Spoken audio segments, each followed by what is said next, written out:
Hi everybody, thanks for tuning in. I'm Rachel, I'm with Farm and Food Care Ontario, and we're here at Snyder Heritage Farms, and we're going to talk to you about maple syrup today. I'm going to pass it over to Farmer Kevin, and he's going to take you on a little tour of the sugar shack. Flip the camera. Afternoon, everybody. You've got a good day today. The sap is running. It's going to be busy shortly around here. We're just getting the sap in from the forest, so we'll be processing shortly. It's been a good year so far. We're sitting about 50% of a normal crop. Again, farmers are always optimistic. We'll take as much as possible, but we appreciate what we get. As explained in the beginning of the previous little video about our woodlot with the pipeline system, it is very efficient for us, and we enjoy working with the pipeline system because it saves a lot of the work of the gathering of the sap. I've got a few of the tools and the fittings and stuff in front of me, just a little bit to show you guys what's going on. There's quite a few pieces to the puzzle when you work with pipeline system, but once you understand it, it's very efficient and very user-friendly. So we have an assortment of tools here and fittings. Close up with the plastic tubing that you guys seen in the video before in the forest. A couple little facts. You have to retap the tree every year to make a new tap hole. It's like we create a wound on the tree. It's like cutting yourself, and that's how we can get the sap out of the tree. Does it hurt the tree? No, it doesn't. It's similar to you and me. We're able to heal ourselves and continue on. I do have an example here to prove to you guys it doesn't hurt the tree, that the tree keeps going. Is that when we tap the tree, we drill a hole and we remove wood so we can put the spile in. So we have a block of wood here. As you guys can see, there's definitely a hole in this tree. This tree was tapped many years ago. Sap was taken out during the season, and a healthy tree will grow and it'll create new wood over top of that tap hole. So this is a perfect profile. I happened to see this when I was cutting firewood. It demonstrates where the tree was tapped. It creates scar tissue or staining, similar to like a scab on a wound. But then the tree kept on growing and continued growing, putting good wood and healthy wood on. And if you were to look on the outside of the tree, you would never know that it was tapped there. The neat thing about this block is there's another hole on the other side where it was tapped at a different time. This tree looks like it was tapped about 4 or 5 years before it was cut. And on this side here, this could have been 10 or 15 years. So it isn't harmful for the tree. They don't even know what happens. It continues on going. Okay. In our operation, we typically end up with 1.5 liters of maple syrup per tap hole per year. Okay, that's our average year. Sap that comes out of the tree is 2% water or 2% syrup. Means that it takes 40 liters to make one. So I've set up here is that these two white pails had to be full of sap to make 1 liter of maple syrup. So it takes a lot of work to remove that extra water, and that's what we do with our equipment inside the sugar house, which we'll show you shortly. Okay. Sometimes sap can be sweeter, but typically the average is 40 to 1. Okay, so we'll move to the next area here.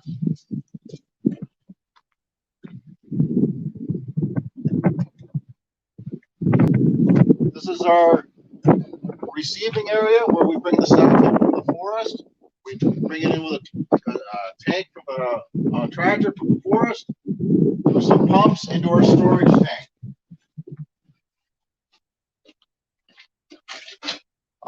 This storage tank holds about 12,000 liters of sap, or about 3 trailer loads.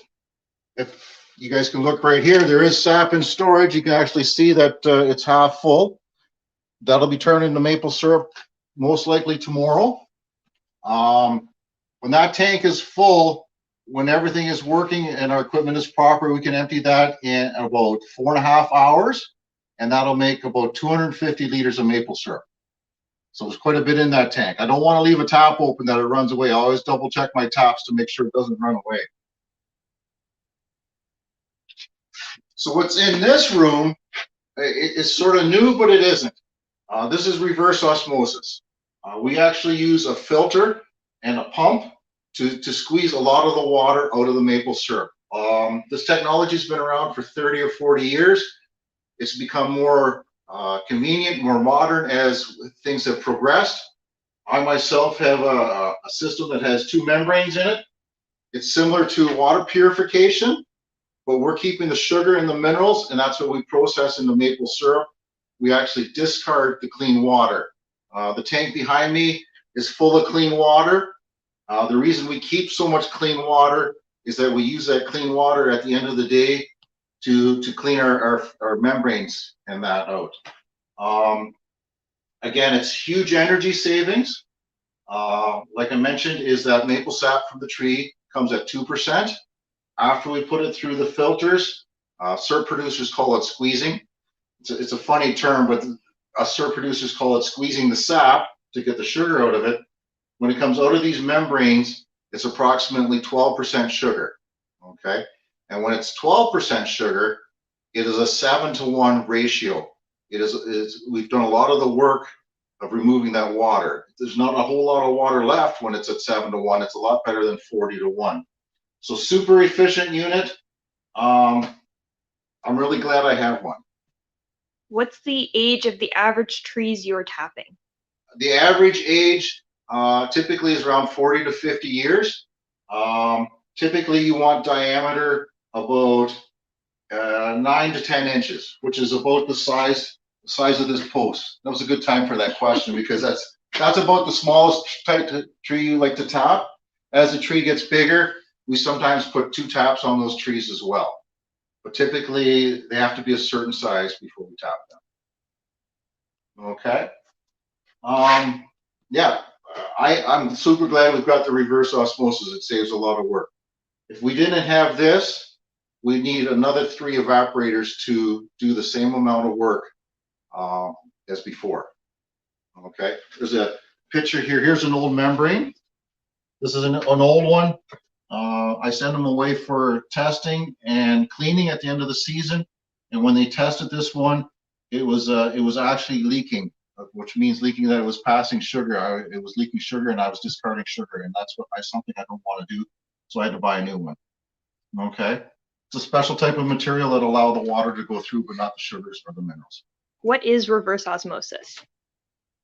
The terminology came from water purification. That's where it was developed from. They use it in the industry to clean dirty water or to take salt out of seawater so people can drink it. You can buy reverse osmosis water at some water stores.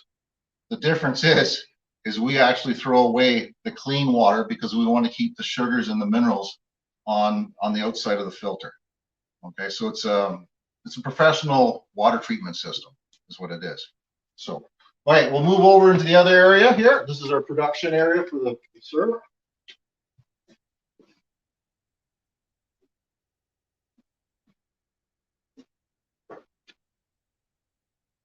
This is a wood-fired evaporator. It was built in Quebec. Even though we do complain about Quebec maple syrup, they do really know how to make really good maple syrup equipment. This unit is about 14 years old. It's super efficient. Again, we use wood in our operation because wood is harvested out of the forest, so we feel that's an important fuel to reuse and recycle through our operation. There's a tank up above here.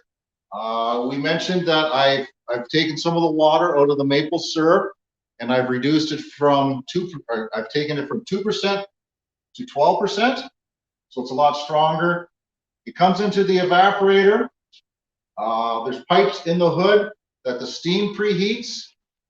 So that's warm coming in. We're always trying to be energy efficient and trying to recapture as much energy as possible. It comes into the float box at the far end of the evaporator. There's a float in there that controls the level of the sap in the sap pan. You guys can see there's a sight gauge there on the side of the evaporator. So that tells us how much sap is in the evaporator when it's running, so we don't have to look in. All the time, as water evaporates, the sap gets more concentrated and is pushed forward by the sap that's coming in behind. Okay. That pan is a flue pan, which if you guys can sort of imagine a piece of cardboard, okay, which is wavy. The floor in that pan is wavy to create a lot more surface area, so it boils a lot faster. So we can evaporate a lot more faster, water faster. So when it's done in there, all the time it's being pushed forward because there's new sap coming in behind. It comes into the flat pan here.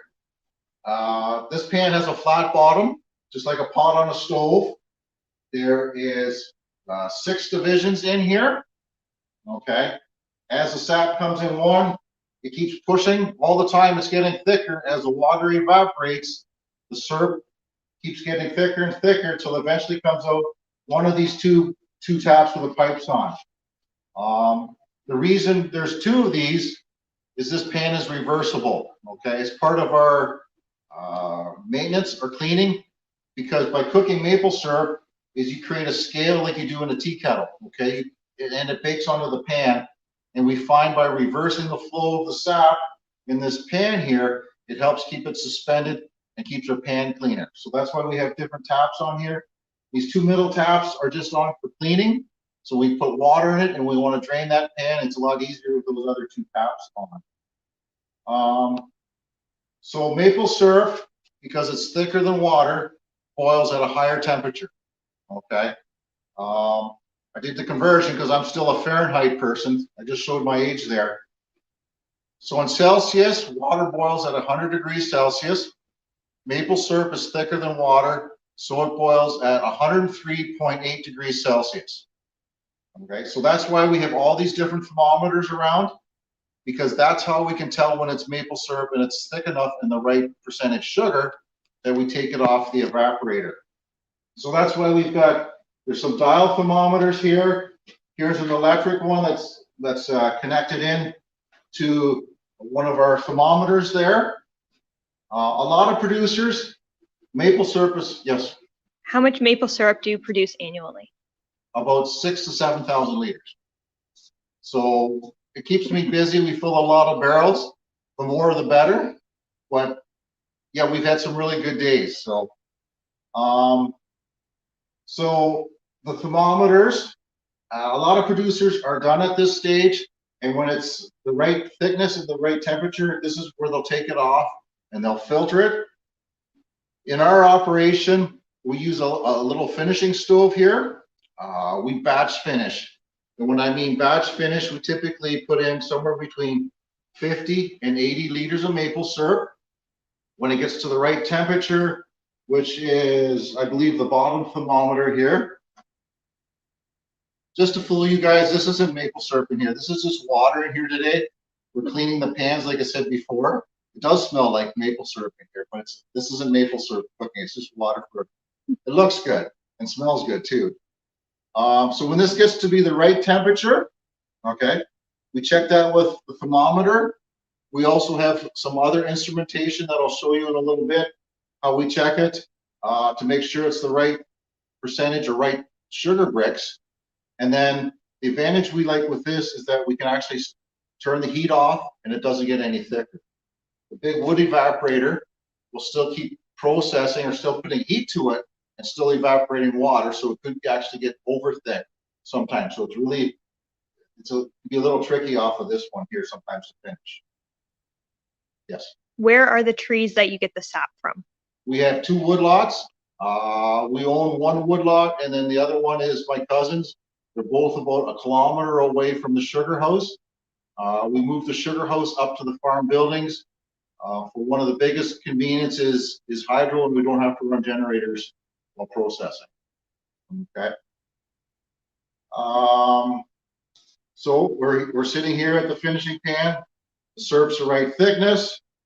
Some people say, well, why do you have to filter it again? You just put it through a big fancy reverse osmosis machine, which is a super duper filter. The sap should be clean.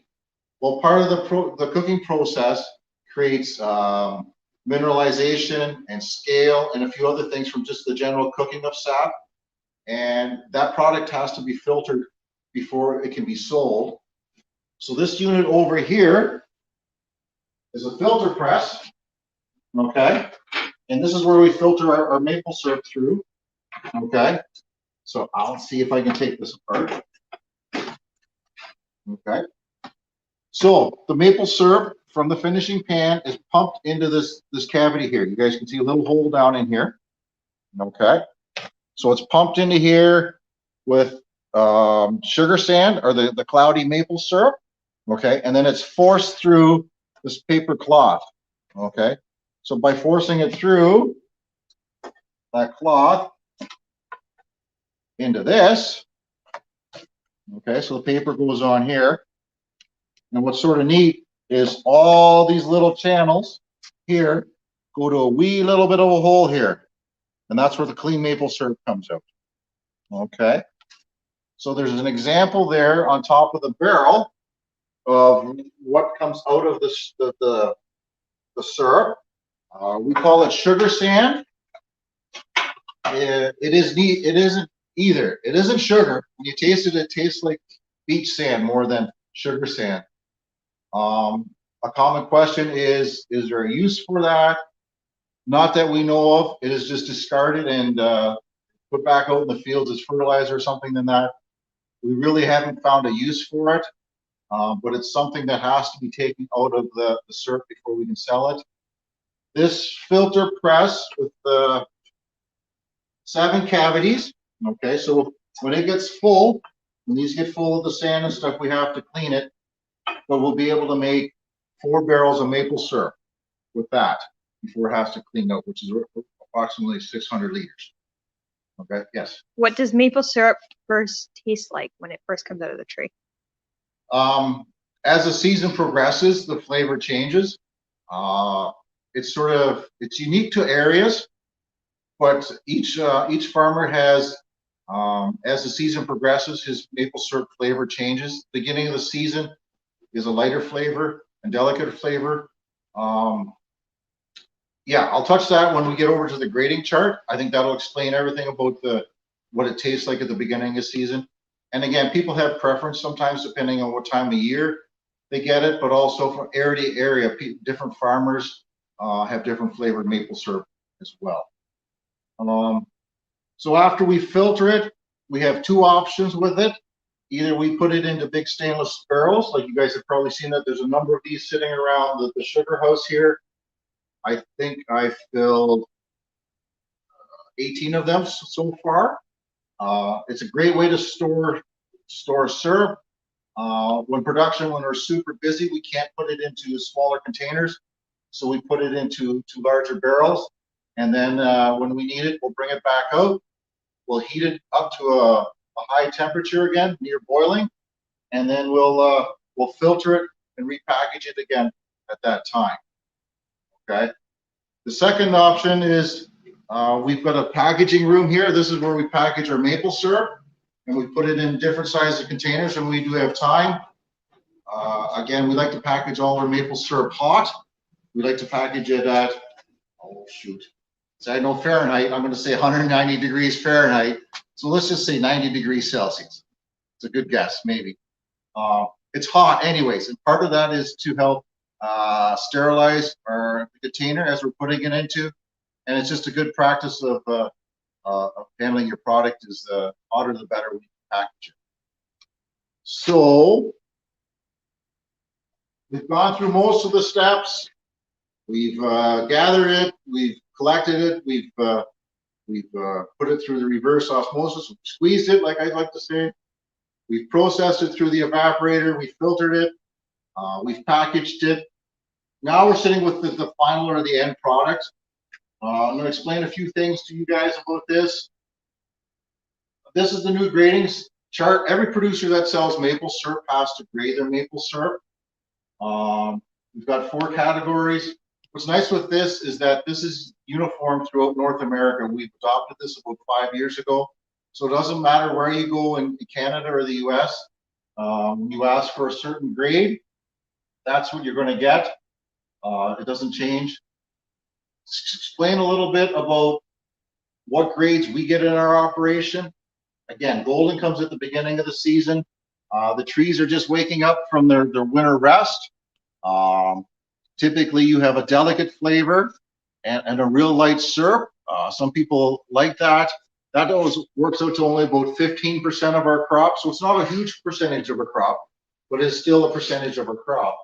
The grade we're producing right now is amber. Again, the trees have changed. We've had a bunch of warm days. They're starting to wake up.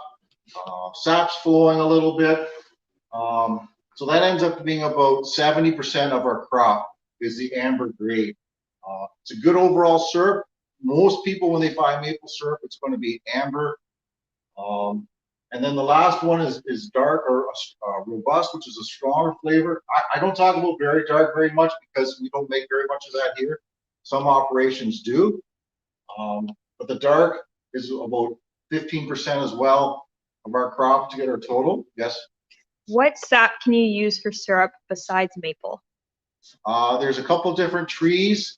You can make it out of birch syrup. The trick with birch is that tree runs later in the season. It needs warmer days. You can make syrup out of black walnut trees. You can try that.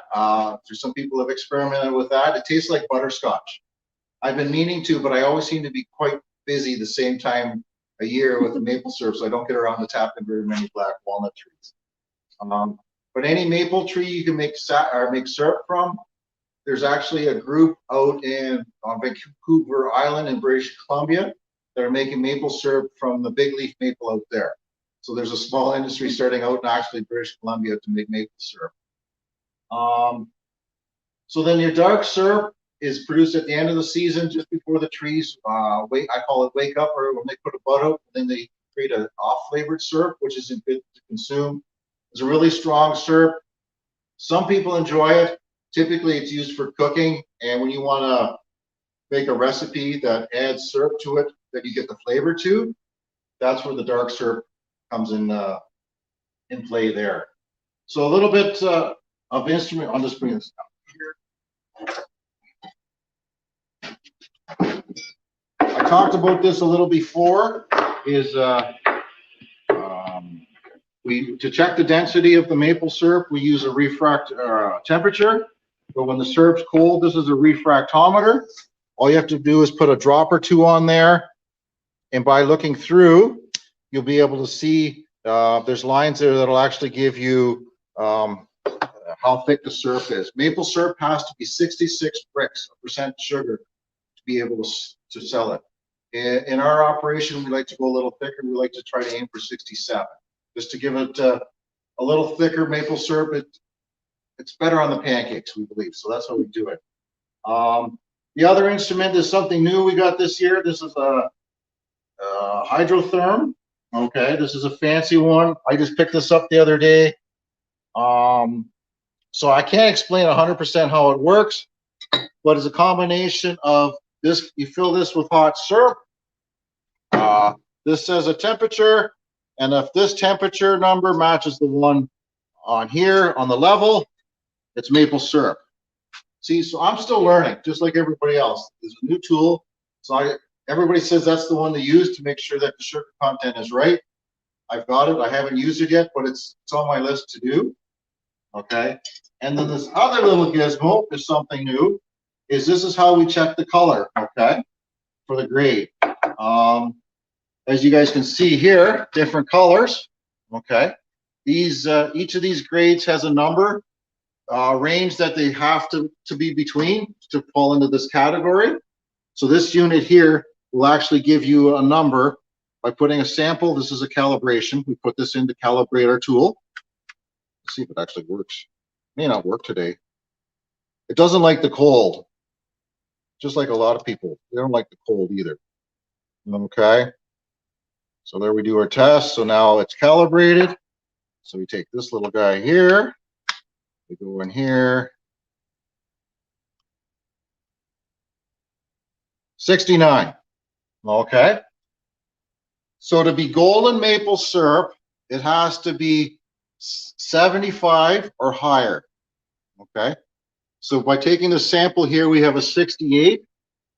Amber goes from 50 to 75. So that sample that I've just put in is an amber maple syrup. Okay. So that's what you have to put on your containers when you sell them. You have to put a grade on it or a color classification. Different packaging. Maple syrup comes in different packaging depending on what your needs are. A lot of people like glass. Yes? Is your maple syrup different than other maple syrups available? It's the best. I'm being a little biased here, but I'm going to say every producer tries to produce a high quality product. I try to do the best job as possible.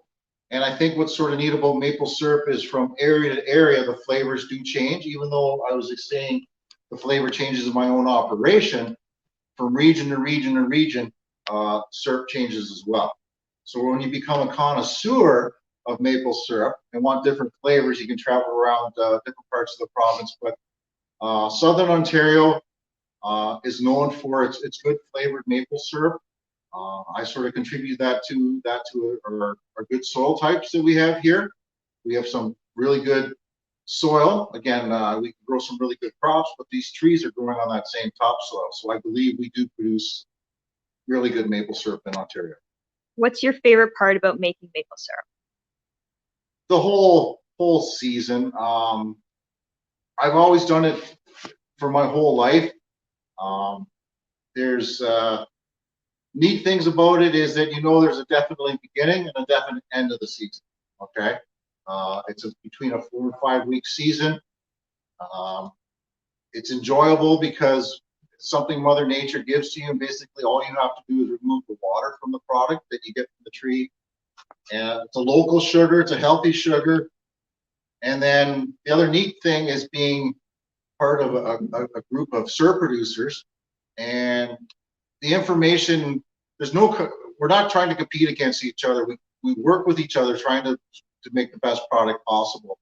I have a number of producers that I text daily asking them how their operation is going with their evaporator or the reverse osmosis, just getting a feel if they've got issues in their equipment or their woodlot, and how their season's going. I have producers, a couple guys down near London all the way to Peterborough.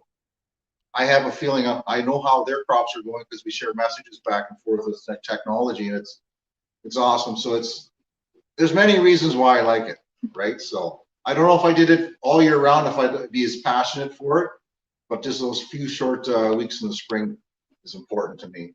So, so different containers, depending on your use. I believe glass is one of the best containers to use for maple syrup for storage. A lot of people buy it in plastic containers. We see these are quite common. Larger sizes are definitely cheaper. Remember, maple syrup is a perishable product.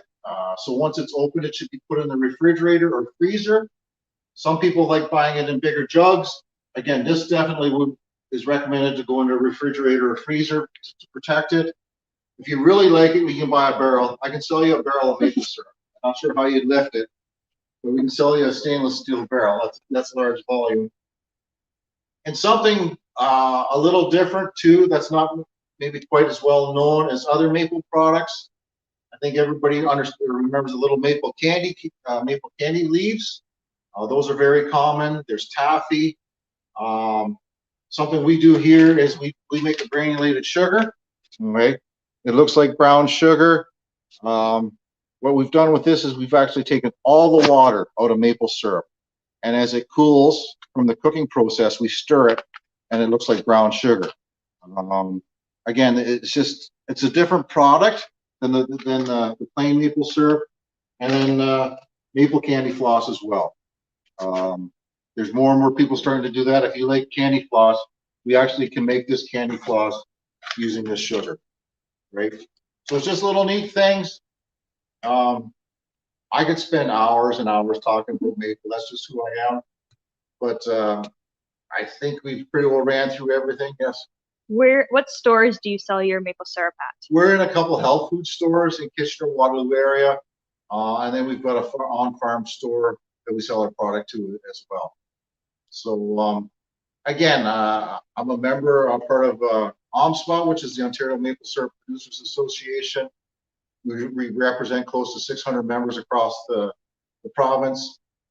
And again, we've got guidelines, and we're just trying to make maple more common or more available, or just let everybody know what great a product it is. And make sure you look up on the internet on festivals and events that are going. I know we're just starting to get back into it again, but it's always a highlight of the springtime is being able to go to some of those festivals and stuff. Do you ever have people come and visit your farm? We have in the past. We're not participating this year. There's an event called Maple Weekend, which is a provincial event which opens their sugar houses to general people. So I think this year, there's approximately 60 that are partaking in that. So you can look that up on the website. It's called Maple Weekend. Definitely planning on doing it in the future. This year was just too many ducks to get lined up to get it to work this year. So we'll just do this instead and share my knowledge in the operation this way. What's your favorite flavor? I myself, and I'm a golden person. Maybe it's because I've always, again, I'm a producer, so the first syrup you get of the season is always golden, and that's typically what I put on my pancakes and stuff. I know in our household there's usually, if not 2-3 bottles open with the different grades, because everybody has a different preference to what syrup they eat.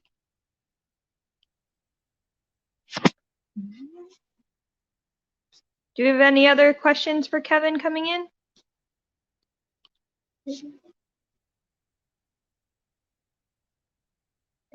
Do you employ staff to help you manufacture the syrup?